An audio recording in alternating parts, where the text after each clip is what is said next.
Përshëndetje të nderuar ndjekës, përshëndetje të dashur miq.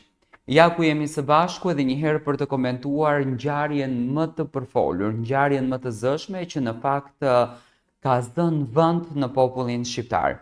Marrëdhënia e Eglit edhe Gjestit, i ftuar dje në Big Brother Radio ishte Redoni. Redon Berani, i cili në treg ka sjellur një këngë që quhet Gocë e Tiranës, por Redoni dje ka shprehur emocionet, ndjenjat dhe keqardhjen e tij që Egli u largua nga shtëpia e Big Brotherit. Redoni tha që Egli ishte një gocë fantastike. Ai e ka mbështetur gjithmonë në për të gjitha intervistat që Redoni ka dhënë për Eglin, ka qëndruar stoik në atë që e ka thënë, i ka fol fjalët më të bukura dhe ajo që mbrëm Redoni tha dërhoqi shumë vëmendje, që tha unë i uroj Eglit njerë pikë së pari të shërohet dhe të jetë në gjendje sa më të mirë.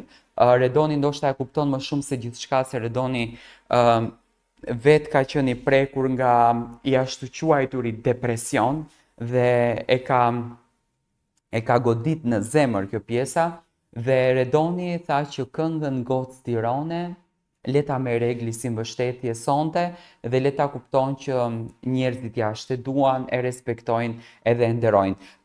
Në qoftë se do të ketë një takim mes tyre gjëra të këtilla, Redoni nuk premtoi një gjë të tillë. Pas përfundimit të rrugtimit të saj në formatin televiziv shumë të ndjekur, Big Brother, Egli ka tërhequr vëmendjen e publikut me hapësirën që ka ndarë mbi betejën e saj me depresionin, ndërsa fansat edhe djegësit kanë shpërthyer në komente mbështetëse. Një nga figurat kryesore që ka folur hapur për këtë çështje është Redon Berani. Në një mesazh të shpërndar në emisionin Big Brother Radio, Redoni shprehet publikisht solidaritetin dhe mbështetjen e tij për Eglin, duke ndarë ndjenja të sinqerta për ndjesinë shoqërore të tyre dhe duke i ofruar fjalë inkurajuese. Egli është një nga njerëzit më të sinqertë dhe më të mirë që kam njohur ndonjëherë. Ajo ka treguar një forcë të jashtëzakonshme gjatë gjithë kësaj eksperience, edhe pse ka kaluar nëpër sfida shumë të vështira. Nuk është e lehtë të përballosh një gjendje depresioni, por ajo ka guxim të ndajë këtë gjë me të gjithë ne. Kjo është një dëshmi e kurajës së saj, thot Redoni. Ai vazhdoi duke i quajtur Eglin një mik e të çmuar. Për mua Egli nuk është vetëm një pjesëmarrës e Big Brotherit, ajo është më shumë se mike e mirë. Kam shumë besim se ajo do ta t'i kalon këtë periudhë të vështirë dhe do të rikthehet më e fortë se kur.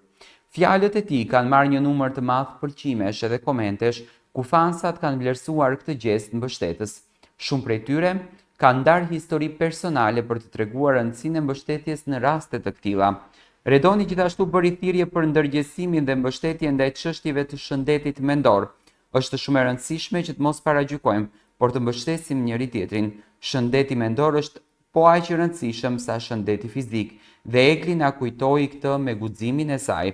Dalja e Eglit nga Big Brotheri dhe përballja e saj me depresionin kanë sjellë një diskutim më të thelluar mbi rëndësinë e mirëqenies mendore. Mesazhe si ai Redoni tregojnë se si mbështetja nga miqtë dhe komuniteti mund të bëjë diferencën për ata që përballen me sfida kaq të rënda. Do me thënë, Redoni mbrëm ka folur fjalët më të bukura për Eglin, ai ka folur fjalët më solide, ka folur fjalët më të mira, dhe Redoni tha që unë e shikoja Eglin më gjatë brenda shtëpisë së Big Brotherit, por më vjen keqta për këtë gocë. Më ka ardhur keqta gjithmonë sepse po të isha brenda, ndoshta tha dhe Egli nuk do të ishte ta sot jashtë shtëpisë së Big Brotherit. U bëra gati tha që të rikthehem, sidomos tha kur i pash votat. Do me thënë, Redoni aty tregoi që e kanë votuar shumë për të rikthyer, po ka ndodhur një diçka. Do me thënë, ose Jozi, ose Xhibani nuk janë banor të votuar për të hyrë në shtëpi sa ka qenë Redoni. Redoni ka qenë komplet gati. Ai tha që kur i pash votat, që në fakt e latë në kuptuar që unë kam qenë shumë i votuar për të kthyer dhe kam patur këtë dëshirën e madhe. Ai tha që unë po të kthehesha Egli sot nuk do të ishte jashtë, sepse tha besoj që kam një sens humori, besoj tha që kam një energji, po ndoshta tha ajo shtëpi tha është për natyrën e Gjestit që vetëm e mban plak dhe ndes. E falenderoj tha të gjithë publikun tha dhe Big Brotherin që për kaq ditë të qëndrimi tha në atë shtëpi tha mua më nxorën vlerat e një djalit mrekullueshëm, e një djalit fantastik, e një djalit kaq të mirë, dhe realisht Redoni atill është. sepse në për intervistat e tij ka treguar njeriu më të ndershëm, njeriu më të devotshëm dhe sinqerisht po i falenderojmë nga kjo studio Gilit dhe Ilirit, faleminderit që në këtë shoqëri të çoroditur, në këtë shoqëri të devijuar, në këtë shoqëri që po japin shembullin më të keq, ju keni rritur djalin që po jep shembullin më të mirë dhe ju jeni prindërit më krenar në botë. Ju jeni prindërit më fantastik në botë që keni rritur këtë djalë kaq të mrekulluar dhe krenohuni ku në këtë shoqëri japin më të keqen.